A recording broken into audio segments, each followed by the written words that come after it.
Ang Diyos nating Diyos ng pag-ibig, magmahalan tayo't magtulungan.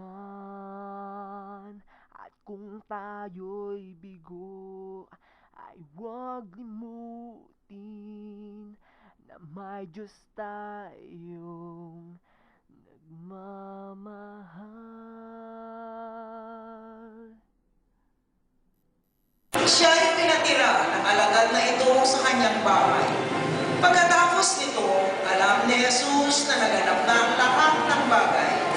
At bilang katuparan ng kasulatan ay sinabi niya, Nauuhaw ako.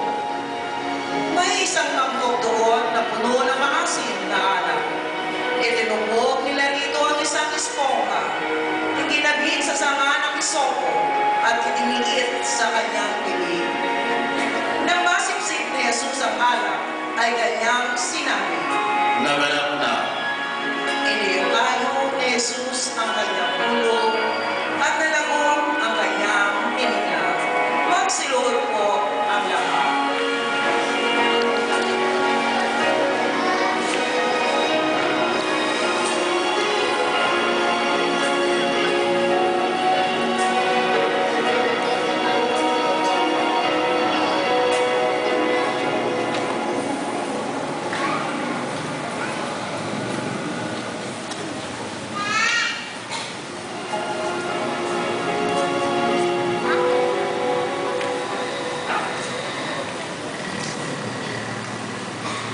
Magsitayo po ang lahat.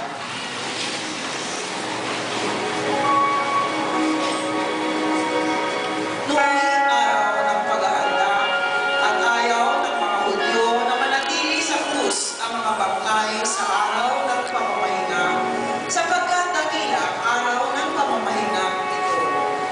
Kaya iniling nila kay Pilato na ipabaling ito ang mga binti ng mga ipinako sa krus at alisin doon ang mga bangkay. Nakaroon nga ang mga kawal at binali ang mga binti ng dalawang ipinako kasabayan ni Jesus. Ngunit pagdating nila kay Jesus at makitang patay na siya, hindi na nila binali ang kanyang binti. Subalit, inulos ng sipag ng isa sa mga kawal ang tagiliran ni Jesus. At biglang tumaloy ang dugo at tubig. Ang nakakita nito ang nagpapatotoo. Tunay ang kanyang patotoo at alam niyang katotohanan ang sinabi niya, upang kayo'y maniwala. Nangyari ang mga ito upang matupad ang sinasabi ng kasulatan. Walang mababali sa man sa kanyang mga buto, at sinabi naman ng ibang bahagi ng kasulatan, pagmamasdan nila ang kanilang inulos. Pagkatapos nito, si Jose na taga Arimatea ay nagsadya kay Pilato upang humingi ng pahintulot na makuha ang bangkay ni Jesus.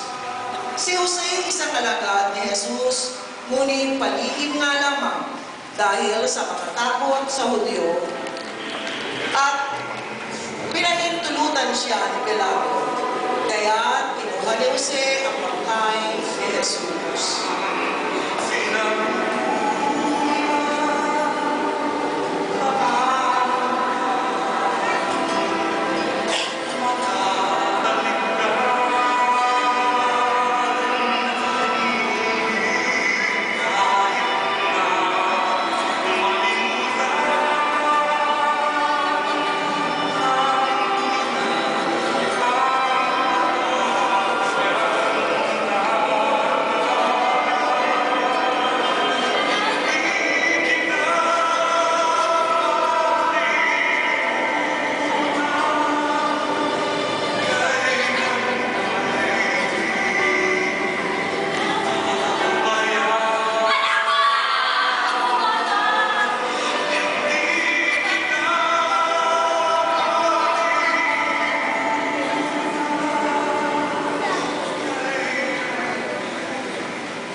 Sumama sa kanya si Nicodemo.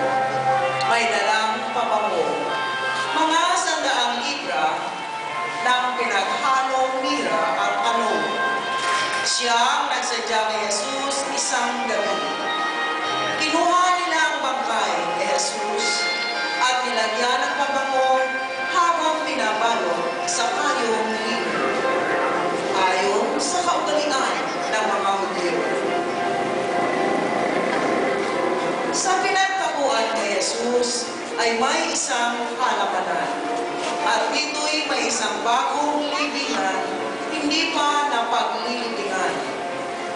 Yamang noon ay araw ng paghahanda ng mga Hudyo at dahil sa malapit naman ng libingan ito, doon nila inilibing si Jesus.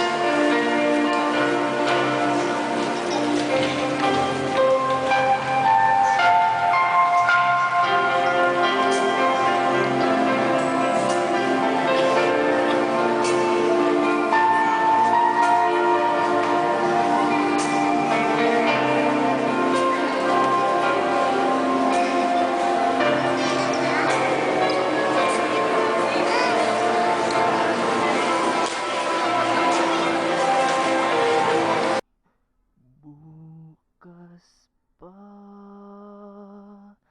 sa iyong buhay,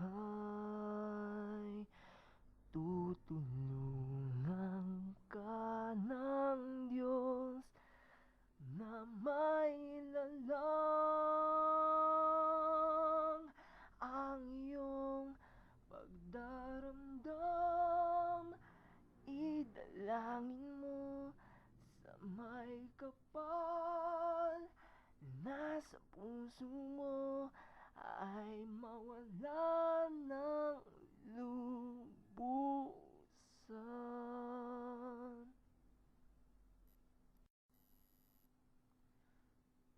Pagkat ang Diyos natin, Diyos ng pag-ibig, magmahalan tayo't magtulungan. At kung tayo'y bigo, ay huwag limutin na may Diyos tayong nagmamahal.